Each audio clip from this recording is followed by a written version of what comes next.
On either side of the room. So please raise your hand, state your name and publication, and we're going to kick things off. So we got the first question over here on the right. Hi, Cristiano. Mario Morales from IDC. Great presentation. I was really excited to hear a lot of the stuff that you're doing around the commercial space.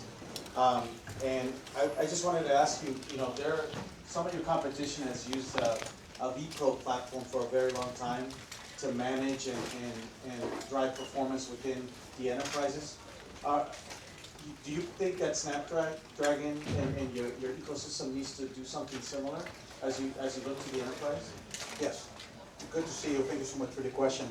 I think what I said at the very beginning, I don't know if the mic is on, is it on? Yes. What I said at the very beginning of the presentation, we are on this journey with Microsoft to bring the new platform and to get that deployed to a lot of organizations. It's also happened at the same time. There's a big transition to how you think about device management into the enterprise with some of the stuff that Microsoft is doing and bringing new experiences. So I think the best way for me to answer that question is we have a lot of unique things from a security standpoint. I think also there's a lot of security features that are being deployed using the NPU. It's about the future of the enterprise. It's about where the enterprise is going to go. It's about how the enterprise is going to evolve their device management across multiple devices, not only one device. And I think we're embarking into that train. So it's really about driving the future of deployment of those devices in the enterprise versus trying to recreate what was happening before.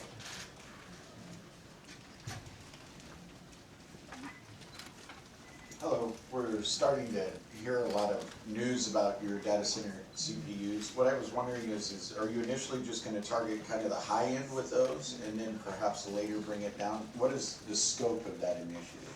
Look, we haven't yet made the specific product roadmap announcement for the data center. I think you saw some of the news starting to come up. I think from partners, I think maybe the first official news that you saw was the announcement we did with Humane in Saudi Arabia, which is a new AI company, which is going to deploy some of the technology in the data center. I think you saw today a great announcement from NVIDIA that we're joining the ecosystem as a CPU provider.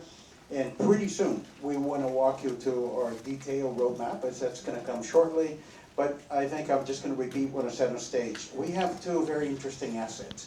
I think we have a very disruptive CPU architecture. It's from both a performance and power. That's going to be really very relevant, especially when you think about our news. Every AI accelerator needs a CPU, and I think it creates an opportunity. We're very flexible. And then the other part of it is when you think about what's happening on the edge, our DNA is high performance, very low power computing. That creates some interesting when you think about AI getting scale on the inference. So that's where we're going to play. We're going to provide more details soon. Hello, this is Onia, and my question is, will PC be the edge AI infrastructure in the future? If so, will Qualcomm classify it under the Dragonwing or isolate some revenue growth of this piece through some new technology investment, like interface technology? Thank you for your question. I think there's a number of questions in there. I'm going to try to break them one at a time. I think maybe I'll talk about a little bit the brand because you mentioned Dragonwing. The way you should think about it, every time there is a person on the other side of Qualcomm technology, that's Snapdragon. And I think Snapdragon, you see it on the phone, you see it on a PC, you see it on the car. When you're inside the cockpit of the car, and there's a person interacting with our technology, you see that on a watch, you see that on a glass. And I think when you start to think a lot of the computing for machines, for robotics, for industrial, that's where you see our Dragonwing roadmap. The Qualcomm AI technology scales across all of those type of devices. One of the unique things about the story of growth and diversification of Qualcomm, we build our IP so that our CPU, our GPU, our multimedia, our AI could scale across those devices. all the way from an earbud on one side to a data center on the other side, and I think that's gonna be across both the Snapdragon and the Jaguar brands. And I think, if I understood the first part of the question, is I expect that as AI PCs started to really get the AI part at scale, with a lot of the new use cases, with a new agentic AI experience, those devices and phones and other devices are started to be very similar from an experience standpoint, because those agentic AI experiences, they break the boundaries that we know today of OSs and App Store and apps. They redefine everything. They redefine what a SaaS is. They redefine what an OS is. And I think that's going to bring some of those experiences together. That's why we're spending so much time on the multi-device experience, and our partners on the ecosystem are doing the same thing. Hello, my name is Kazuki Kasada from PC Watch Japan. So last year, I think ARM CEO, so Rene, said their target is 50% until 2030. So could you give me your current market share is enough to penetration for this kind of target? So in until 2030 something. So you're asking about Qualcomm market share projections in the PC? Is that the question? Yeah. First. Okay, so very good. I'll tell you exactly what we said publicly. And I am going to probably bring back some of the comments I made both at the last earnings call that we have and the one at the quarter before that. Last year we had an investor day that we talked about the diversification of Qualcomm. And we talk about, the company is put a target about $22 billion of non-mobile revenues. And we broke down by different business, by automotive, by our networking business, by PC, the XR business, and industrial, etc. In PC, we make a very reasonable projection. We said for the addressable market, it was really the addressable market, those laptops and AI PC, we said we expect to get to 12% market share by 2029, and that's going to generate about $4 billion of revenues. Now, where are we on this journey? So when we announced this, we kind of reported in our first fiscal quarter that in the markets that we launched, we first launched in US retail, consumer focus, we were at 10%. Now, this back quarter that just passed and we reported, we expand the channel from US plus European top 5, 9%. So the 12% seems like by 2029, seems like a very reasonable target. So we're just going to keep marching forward. I think people are excited about our technology. I think as AI started to get scale on the use cases, our technology is going to shine even more. So I have a lot of confidence in the targets we put. Thank you. Question for gentleman. Hakkao Kang from Shiptolite.net. Can you tell us about the plan for the robots? And can we see more Snapdragon processors in the robots? I love your question. Thank you very much. So I am going to answer this question by first highlighting something important. If you look what happened to our company, right? I think our core business is and will remain mobile devices, but we started to expand. And the first one that we took to expand at scale, it was a car, automotive. And you look at the business we built in automotive, and there are unique things about automotive. It's mobile, it's untethered, it's unplugged, right? And it needs a lot of computing. And the differentiation of Qualcomm is we came out of the automotive with a platform that has a lot of computing and a very efficient power consumption. You could not put a server on the trunk of a car. Okay, so then we picked the PC, was also mobile. So robotics is natural for Qualcomm because a robot is untethered, is battery powered. You expect to have a lot of computing and a lot of battery life. So you're going to see a lot of happening within robotics. It's within our industrial activity right now. We have engagement with a number of companies right now. And I think it's going to be a very big business for Qualcomm. It's going to be as significant as what we have done in automotive. And that is where our technology shines, because you're unconnected to the power source. You have to be connected to the cloud all the time. You have to have mobility, and you have to have high performance computing with low battery life. That's our DNA. It's Wayne Lee with Reuters. I was just curious, since you just announced the data center, getting to the data center market, how do you see a more diversified IP portfolio, such as from Alphawave, would be able to help your data center market? Look, as I said, we are going to pretty soon unveil what our product roadmap is for the data center. We're very excited about it. I think the same thing I said on stage. Why not? It's a market that will continue to grow. More and more computing is going to go to the cloud. It's a very large addressable market, and we can create IP that is very unique on the CPU and on the inference process, and especially inference at scale. We are building a flexible product roadmap that our IP can be utilized in the data center multiple ways, in combination with other IP, or unique as a CPU. You saw, for example, the announcement from NVIDIA about our CPU supporting the NVIDIA ecosystem IP. So you should expect from Qualcomm a very flexible offering, really focused on trying to make sure our CPU technology can be deployed at different settings. And I unfortunately cannot say more, but we'll announce a detailed product roadmap very soon.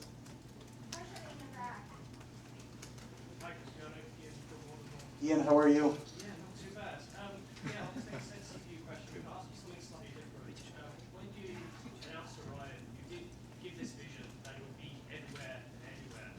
But with announcements such as with Humane, how does that accelerate the roadmap you would have had before? And how does that change how you build your processes going forwards now that you have this target with a very big dollar number attached? Look, the short answer is we're incredibly busy right now. I think the CPU team is really, really busy. But I wanted to answer your question by showing a little bit the scorecard. We really have something unique in our company. It was the ability to scale our IP very fast. For example, I'm just going to start with the CPU.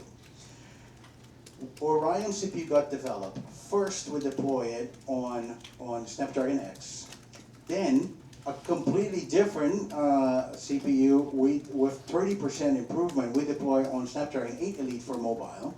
Then, we deploy on Snapdragon Ride and Snapdragon Cockpit Elite for automotive with the safety technology required for automotive. Is a safety grade CPU designed for safety.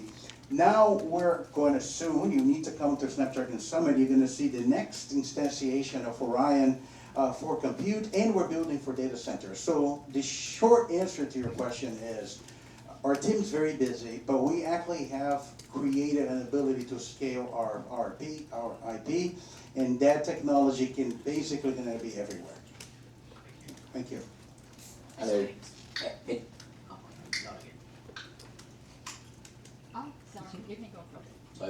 Hello again, Adrian Branco from Lady Make Friends. I've got a more, this time it won't be a question about CPU, GPU, core counts. It's going to be a more prospective question. Durga Maladi during MWC was talking about your personal AI agent. The transformation of software, okay, through these agents. Is Qualcomm working on the AI continuity of it? You got the CPU processor in the computer, and I'm talking to him. He's answering back to me. I'm using other kinds of agent on my phone. Do you see a future? Do you see a way, or are you working on infrastructure to fusion all these agents to make my personal agent available across all devices because you control all devices? That's a great question.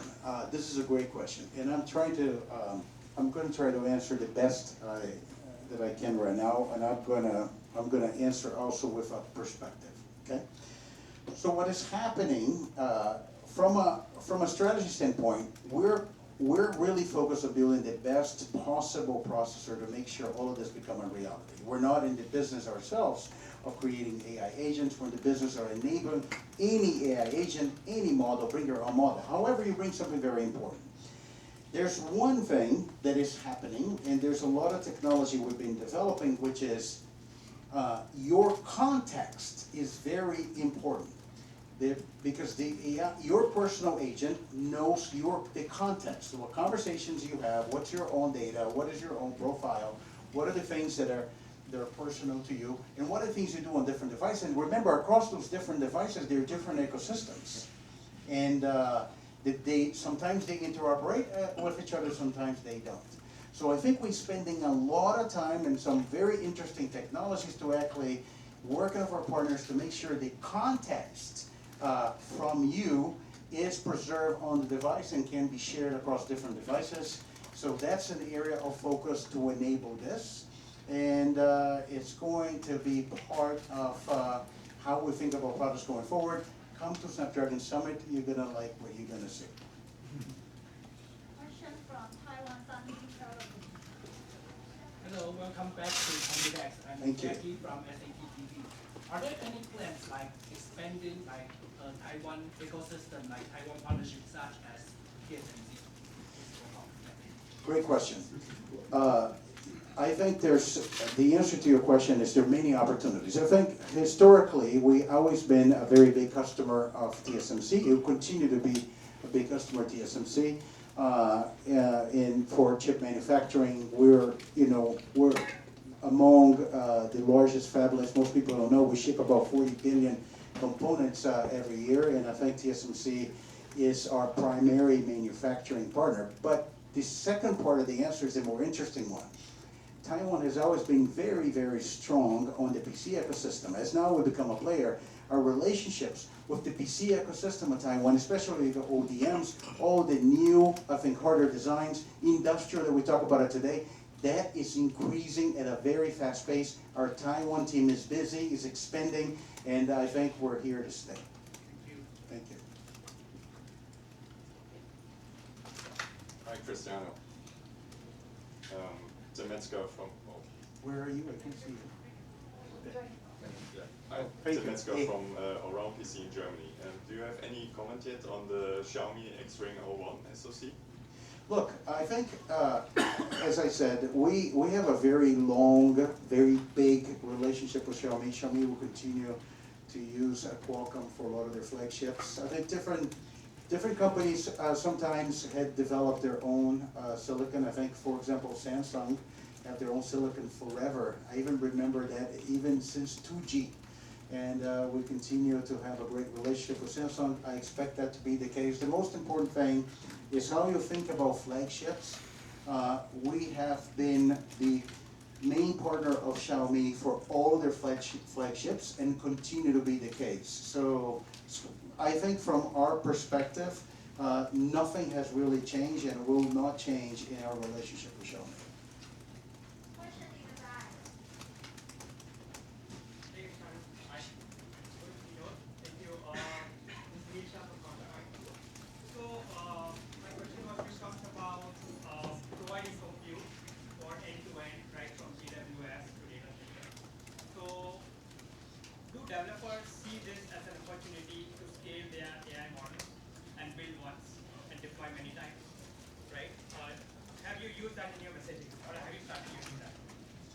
Yes, good to see you. Thank you for the question. Yes, there is now a lot of interest, especially developers on hybrid AI. I think and remember, this is developing. This is developing. We're just the beginning. There are many different models. You see now companies have their own models, but are incorporating a lot of open source models. And as you start to think about mix of experts, those models get smaller, they're very focused. You can have developers saying, I'm just going to add the model as the front end of my app. My app may not be an agent yet, but I will start adding components of it. And they actually like a lot this concept of hybrid. What we have done with our software stack is models are going to be created elsewhere. They're going to get created in an NVIDIA ecosystem. train on NVIDIA, and then you can run this anywhere. And I think a lot of what we have done in the framework, it's you can bring your own model, you have tools, you can optimize the model. And the model, sometimes you want to run on the PC, you want to run on the phone, maybe you wanted the model to be quantized for you to run into a wearable device. And I think developers like that. And a lot of the interest that we have within the developer enablers, it's because of that. That's why we're great to show some of those things on stage today. Hi, I'm Kwon from Children Korea. And is it safe to say that all legal issues with ARM have been resolved and you're still using ARM IPs on other components rather than Orion CPUs? So what will Qualcomm and ARM's relationship be going forward? Yes, thank you for the question. I think I'll remind you all, we had, last year we had our trial with ARM and we came very successful. And I think everything that we said it would happen, happened.